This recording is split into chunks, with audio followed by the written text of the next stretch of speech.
Hi, I'm Dr. Maxine Jochelson. I'm a diagnostic radiologist, and I'm the director of imaging at the Evelyn Lauder Breast and Imaging Center at Memorial Sloan Kettering Cancer Center.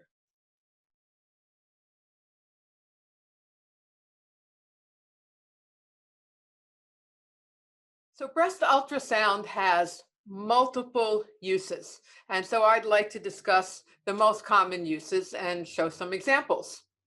Probably the most common or the largest number of patients for whom we do ultrasound at this point is for screening women, primarily women who have dense breasts or may have an increased risk for breast cancer for other reasons.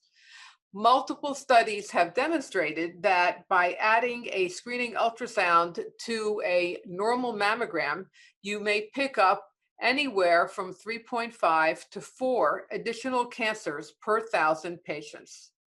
Probably the landmark study was the Akron 6666 trial, in which nearly 3,000 women who had dense breasts plus another risk factor and normal mammograms underwent screening ultrasound performed by a physician. And they demonstrated that by doing this, they found 4.2 cancers per 1,000 on the initial screening. And then they went through another 2 rounds of screening, and they found 3 cancers per 1,000. So that number seems to be pretty steady, the 3 per 1,000. These were primarily invasive cancers. They were small, and all but one was node negative. So this was very exciting.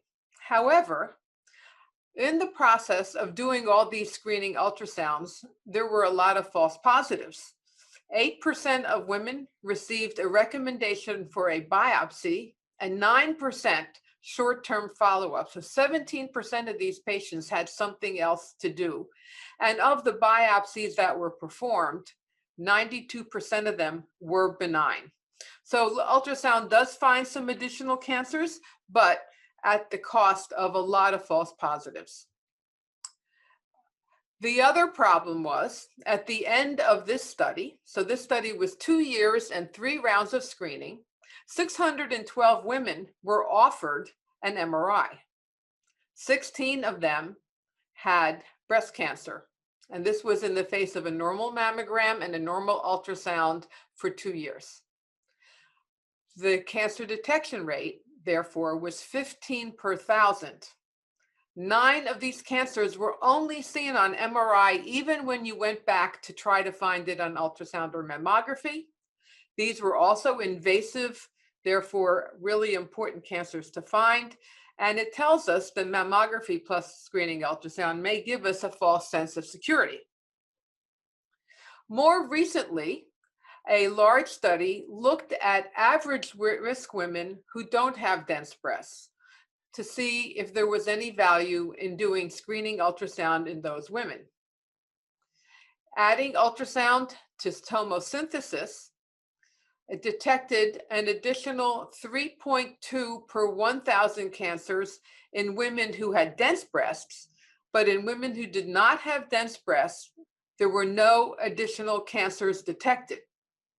And they concluded that one does not need to do screening ultrasound in this population. And in fact, 18% of these patients, this is about the same number as was in the Akron trial, had false positive findings. And so once again, it's really important to only use screening ultrasound in women who have dense breasts, not in women who do not.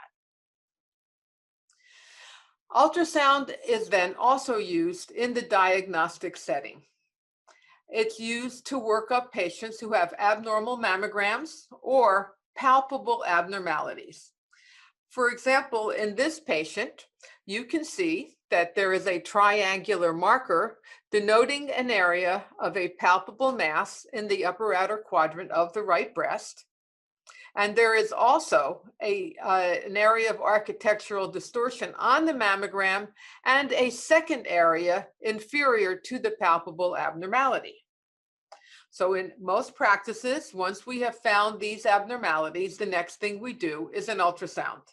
And here you can see with the red arrows that these abnormalities seen on mammography were due to irregular hypoechoic masses. One of them was biopsied and it was in fact a cancer. And the patient also had an abnormal right axillary node. So in this setting, ultrasound can be used to work up the palpable abnormality, work up the mammographic abnormality, and then look for axillary adenopathy. Another use for ultrasound is to follow up findings on MRI. This is a patient who had a screening MRI, and there were enhancing lesions seen in each breast, as you can see here, and also the right axilla. Ultrasound is done to better characterize these lesions, and also because if you want to do a biopsy, it's easier and less expensive to do it with ultrasound. So here is that patient, and you can see that there are some abnormal hypoechoic lesions in the right breast. There are actually quite a few of them. One of them has been biopsied, and there is a biopsy marker in the breast.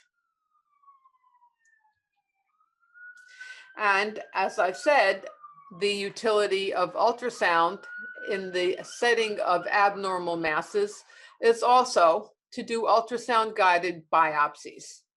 This happens to be a patient who had 4 abnormalities on ultrasound, and I'm just showing you an example of a hypoechoic mass with the biopsy needle going through it, documenting that the mass that needed to be biopsied has been biopsied. And on the subsequent films, you can see biopsy markers in an axillary node as well as in a mass in the inner quadrant of the left breast.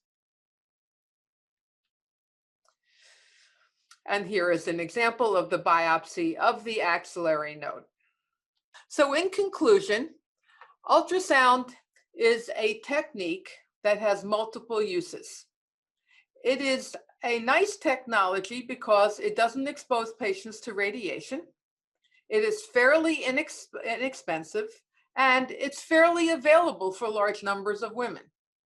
Its primary uses in the breast setting are for screening women who have dense breasts and perhaps increased risk that don't qualify for MRI, for working up patients who have symptoms in their breast or patients who have abnormal mammography or MRI, and when we find an abnormality, ultrasound is also used to biopsy that abnormality.